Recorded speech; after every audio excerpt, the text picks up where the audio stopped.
How can two people be so similar yet so different? This girl was a hybrid of his late wife, James thought to himself. Thoughts of his late wife kept coming back to him. Ever since his discovery that a waitress looked exactly like his late wife, James also began to frequent the restaurant alongside his son.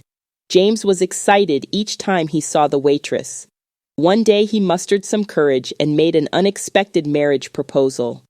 James had done some background research and learned that the girl's mother was in hospital and was in dire need of money. The girl also needed somewhere to stay after leaving her abusive boyfriend.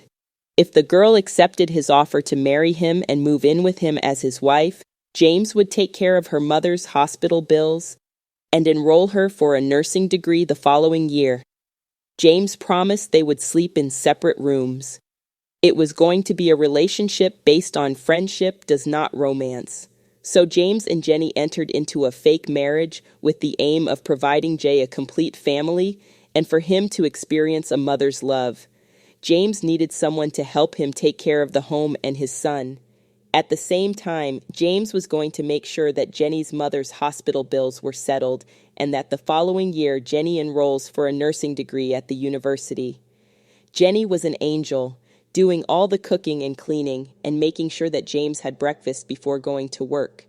She would also ensure that Jay had his packed sandwiches and juice for school. After school, she would help Jay with homework and ensure that dinner was ready on time. She kept the house spotless. Jenny was good at keeping the young family together, and all family activities were well planned.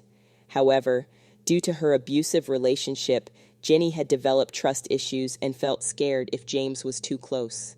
James assured her that she was safe with him and that he would never do anything to hurt her. At the time, James never thought he would move on from his wife. He felt that nothing could ever make him happy again. James became a pillar of strength to Jenny, while she diarized and reminded James of important tasks and events from work. Jenny taught Jay how to read and write. As his grades improved, she would hug and kiss him in adoration, telling him he was the most brilliant kid she ever met.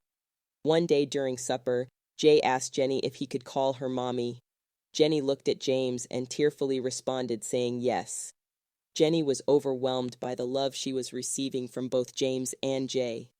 She had never received so much love her entire life. James's love and care was sincere. He would make coffee in bed for her as she read her book. They would chat a lot in the study as they shared a common interest of reading novels. They visited a lot of countries in a short space of time, and Jenny was learning a lot from the experiences. James prioritized family and made sure every weekend he spent time with his family. Their relationship was still platonic, but very caring. James had cried on Jenny's shoulder more times than he could count, and she had done the same. She seemed to understand him whenever he was hurt, upset, or angry. The problem was, James was thinking he was beginning to fall in love with Jenny. He had been noticing little things, like her scent, her smile, her laugh, and the way she smiles with her eyes when she sees him. He was noticing how much his son loves her. Not to mention that she was gorgeous, hardworking, and one of the strongest people he ever encountered. A few nights ago, James almost kissed Jenny after putting their son to bed. Their goodnight hugs were taking a little longer than normal.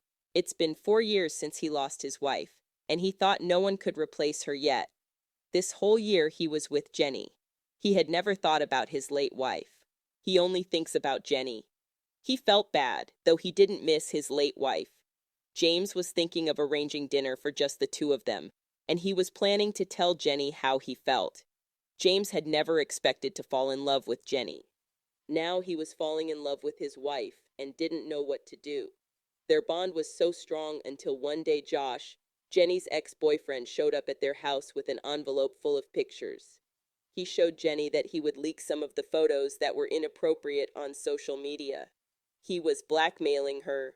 He mentioned that if she did not divorce her husband in 2 weeks and go back to him, he was going to release the photos on social media. Look out for part 3 of God Knows My Struggle. Follow, like, and share, for I am posting exciting stories like these every day.